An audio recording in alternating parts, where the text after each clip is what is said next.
Hey, welcome, all my right thinkers. Thanks for tuning in to check out your boy, the Farm Thinking Right out here in my lab, and I'm in the book doing what I do for you. We rolling right along. Let's go. Rightisms, 25 rules to live by. Storytelling, story with a message. There's a message in my stories for life. I give you life lessons. Tune in to receiving them. I appreciate you. We got a good thing going. Let's do what we do. Right thinking mission is to enlighten, inspire, educate, and motivate you, the individual, to a higher spiritual level of enlightenment. Right thinking way of life through mental and spiritual discipline, practice daily, will help and guide you to obtain your goal of reaching spiritual enlightenment, aka know thyself. My mission that all right thinkers know thyself. If you're a right thinker, your goal is to know thyself. See where we're going with this. Let's get there together. So I asked the question, do you know you? You will when I'm through. That's what I do. It's rhetorical. But if you don't have the answer for yourself, tune in. I got you. A person who knows not and knows not that they know not is foolish. Disregard them. A person who knows not and knows that they know not is simple. But you can teach them. That's why I do what I do for you. I appreciate you too. Stay tuned. I got more for you. A person who knows not and believe and think that they know is dangerous. Avoid them. I do. A person who knows and knows not that they know is spiritually asleep. I can awaken them. I'm the spiritual alarm clock here to wake you up with knowledge of self. That's what I do for you. A person who knows and knows that they know is wise. Follow them. All these persons reside in you. Right thinkers, know thyself and to my yacht be true. You see this here sign for God, right thinkers? Let's talk about God. You know what I do. Creation and the mystical symbol of creator and the created. See this right here? That's the sign of God. When you put that inside here, that's us in God's world, okay? Everything is about God, the absolute. Let's break it down. Hopefully I can get you to understand that. But that's how it started, the dot in the circle. This is what it looks like. Right there, that's the sound for God. Okay. All right, let's rock. Good lesson here. I'm gonna have some fun. Hope I get the understanding across to you. God, creation, and the mystical self of creation and the created. Again, in ancient Egypt, mysticism, the creator is seen as a dot with all the potential to do and to be anything. Stay with me. The origin of all things, seen and unseen. The origin of countless bars, meaning individual spiritual souls. Pure potentiality. What they saying is every human being have the potential to be all he or she can be. Non-dual. There is one part. There is no non-dual means there is no pairs, okay, of opposites, no male and female in existence yet. We haven't started time and space yet, so we in that realm where nothing exists but the self, the individual. From the center outward, the creator, we know as Amen, that projects itself onto itself. So it's taking the dot and putting it in the circle. The circle is considered the female aspect of creation. That's why you hear Mother Nature. So at the same time at the time of creation, the outer circle, I showed you, the cosmos, the universe, is created and makes time and space come into being. They got this figured out. Pay attention. This is fun. Literally happening right now. Happens. This is what they call the aura of God, his creation. Now, the receiving, aka female aspect part of the dot, may now be referred to as what? The Lord, the Father, the male, God, etc. And the creation, the circle, may now be called the goddess, the mother, the female, etc. See how that goes? In Hindu, they got the female and the male, the lingam, okay? But they're showing you that once it comes into existence, you got to have two. Watch this. That's when Mayat comes in, okay? Opposites. Before that, all you had was God creating himself from himself.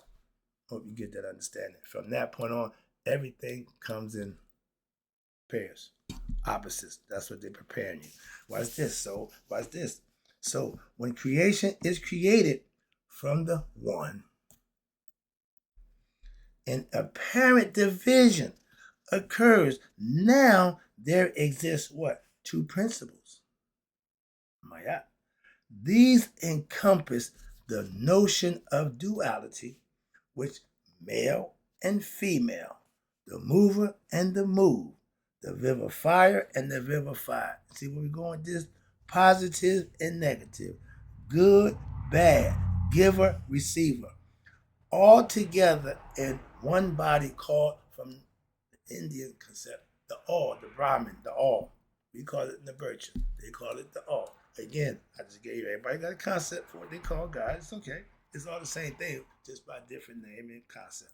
But one part gives the life force, and the other receives the life force. The male is the giver, the receiver the female. See where we're going? Even in God, he had that concept. That's what I'm trying to tell you. Within himself, after that, everything else had their own.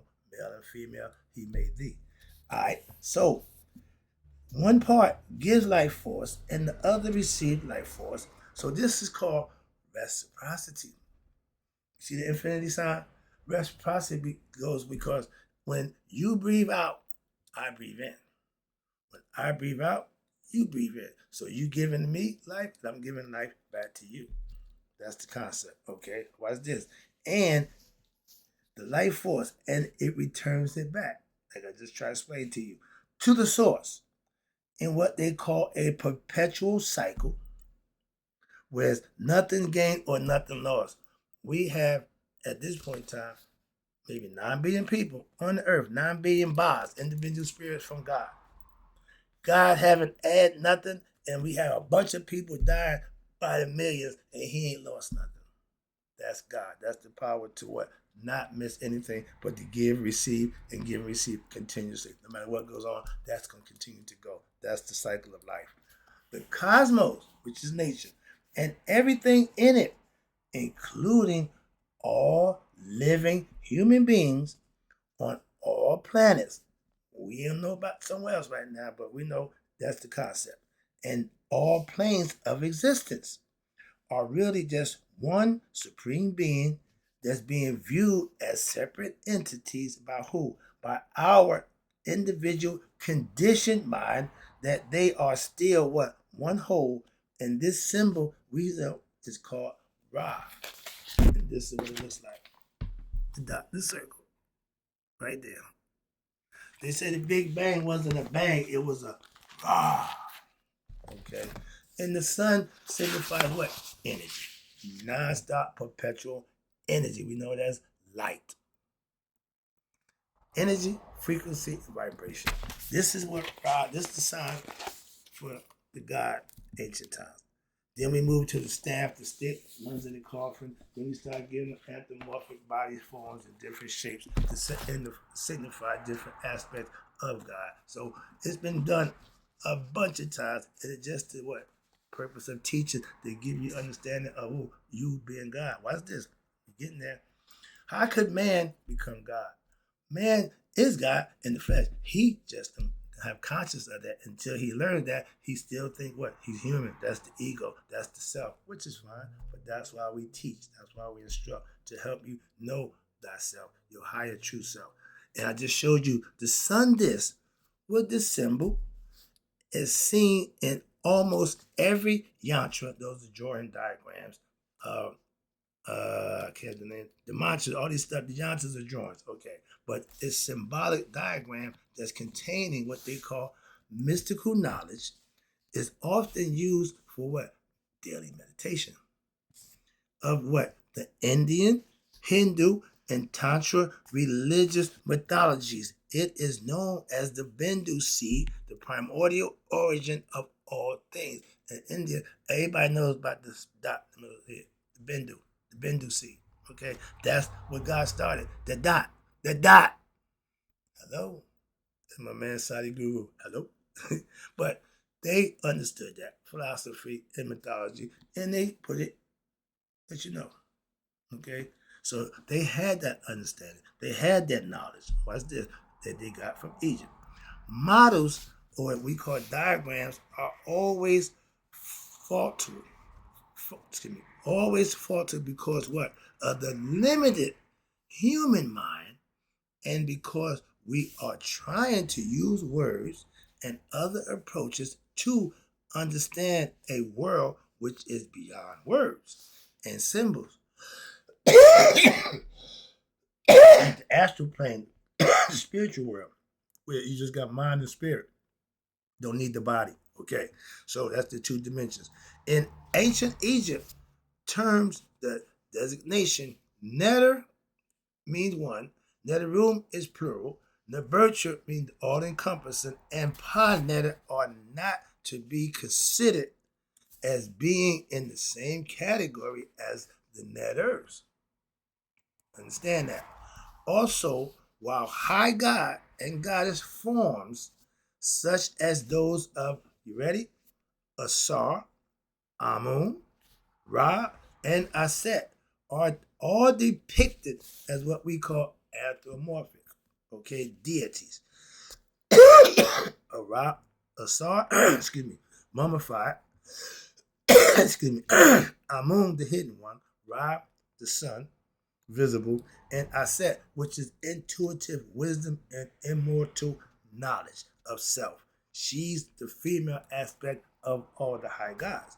And they all depicted with human bodies, and some with the falcon head. But there have to they too, excuse me, have a transcendental aspect which all ties them into what? The absolute, the one. All these are aspects of the one, and they all have their own individual role that they play. They are like bridges, perfect, which have one end with God and a space of time, and the other end transcendental realm, which is beyond space and time.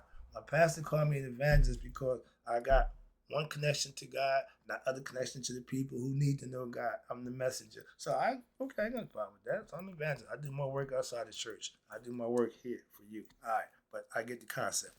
That's all we got. When you can philosophicalize it or conceptualize it, that's all you need to do to understand it. So I'm trying to do that for you. Watch this. So the netter, netteru, the bircher, and panetter are also the universal ba of what? The self, the one. Those are all names that we give to the one supreme. But it is the ba, or the soul, from which all souls come, including all human souls. The individual bas, the self, not only created creation, but also sustains it at every moment of time. The sun, or hearts, the earth, exists and goes on what? Every day. Why? Because it is sustained by that one force, God. Everybody knows that. Everybody knew that. In the same manner as the sun supports the life on earth, but it ain't connected to it, it's detached from it. God supports the sun and even the universe in the same concept. The self, that's God. Thyself, that means the God that's in you. That's what you need to know. They told us that. Know thyself. Know that the God is in you. Trying to do that.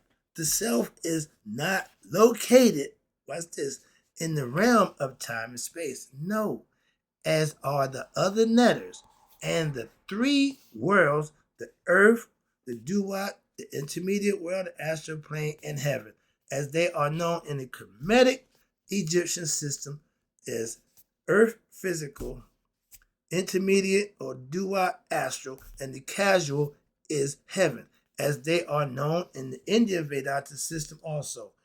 The self is what causes time, space, and the appearance of the physical objects that exist in creation. The orchestrator of all, that's the self that you need to know. for yourself. God is the absolute reality. Again, the self is the universe. Why? Its causes and what lies beyond as well is all the self. The absolute is truly beyond human description of words or models. So, in order to truly understand, be able to understand, and to know the absolute, oh, how could that happen? Good question. One must, ready, become one with the absolute. How do you do that? Daily meditation is one way. That's the way that I did it. That's my philosophy. Meditate, meditate, meditate, and then implement what you study and you learn and you put them together. That's my way. And that's the way I got to find out who I was. And once you become one with the absolute, now you what? Know thyself. See where we going with this? See how we got there? And you must be pure of heart. This thing right here, had to function as one. No confusion. No, he wants this. It wants no. They become one. That's becoming God-like in your actions in the flesh. Hold yourself accountable to what? Do the right thing. My pastor's diehard Christian. He gets his philosophy, and I adopted it. Why? Because he said, I'm not going to let somebody take me to hell with them by following their actions or reacting to their actions ignorant. So I don't no longer do ignorant things and do stuff that I think I could do because they did it to me. Change philosophy, and that's from a Christian perspective. Again, they have some good laws and rules that they follow. Some of them they just don't live by, but that's one of them that I understand. Don't get in the mud with the pig and then claim not to be a pig. I used to get in the mud all the time. I used to get ignorant. I used to get down and dirty. I still feel the need to every now and then because that's how I would. That's my MO. That's my mode of operation from that way. But I'm learning how to change. So what's this? Now, because of that, because I'm putting to action what I learned and what I philosophically understand, one must be pure of heart. Keep your heart pure. Do the right thing. That's how I did it. One, you must transform from your ego personality and raise it to what? Your God-like personality. But in order to know God, that's what you have to do for yourself, which is the same as what? Knowing one's true nature, thyself. And it says here, men are mortal gods. That means we're gods in the flesh, spiritual beings having a human experience.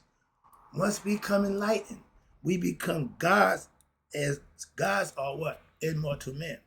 Once you become conscious, you become immortal. Now, that's the ancient proverb. So it says that's our ancient proverb. Man are mortal gods. Gods are just immortal men. Get it? Hope it makes sense.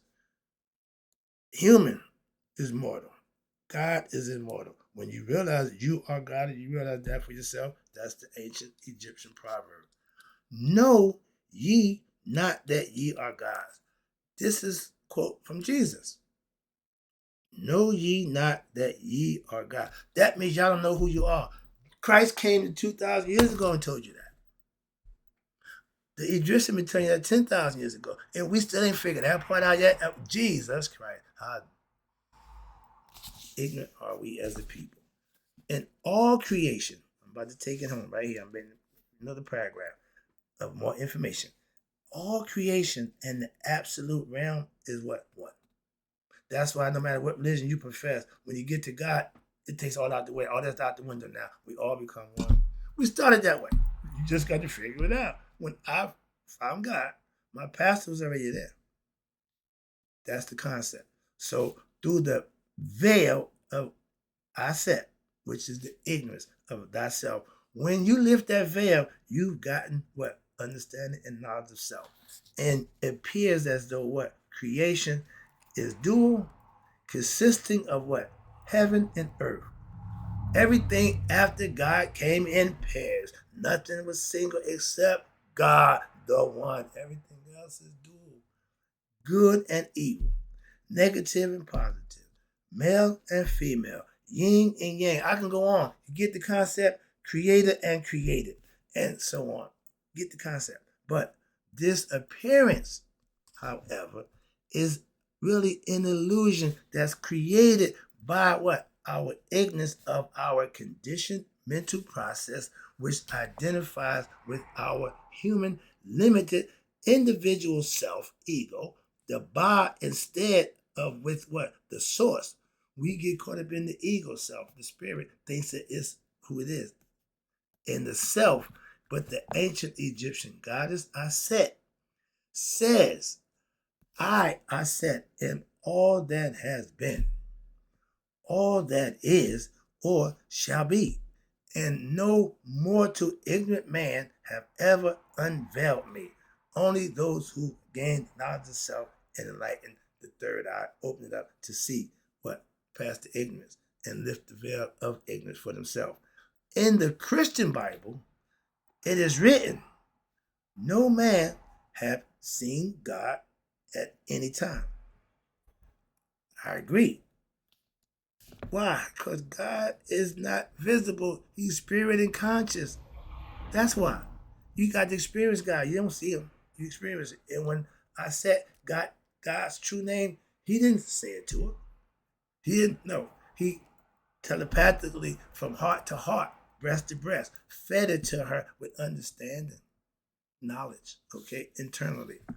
Mystical practices implies shifting one's ignorant consciousness from identifying with this individual self, the ego self, into identifying with what is godly, aka universal Haru higher self. The self accomplishing this shift in your identification of who you are or who one thinks one really is in effect what? That's the process of removing the veil of ignorance from oneself. It is the process of becoming what? One already is. Haru. Some say Christ. Some say Buddha. Some say saint. I say sage, etc. These are all enlightened and awakened, spiritually enlightened, awakened beings in the flesh that we can be. Thus, the symbol of the sun disk is at the same time is a symbol that's depicting what we know as duality as well as what? Non-duality, because we know the dot signify one, the circle signify the other. That's the concept of God that everybody has their own perspective about. But it's the same thing. Hope you got the lesson. Hope you understood it. I'll be back with what they call now the yoga philosophy and the world religions. I got monotheism, polytheism, pantheism. Oh yeah, Shita Netta. I got it all. Yoga philosophy. I'll be right back. Right thinkers and closing. May you all live to be 100. Maybe 100 miles a day. So I never know that my right thinkers who started to get this understanding about God and concept that everybody have passed away. You can have your own. Just live it. Make it manifest. Make it happen. That's the truth.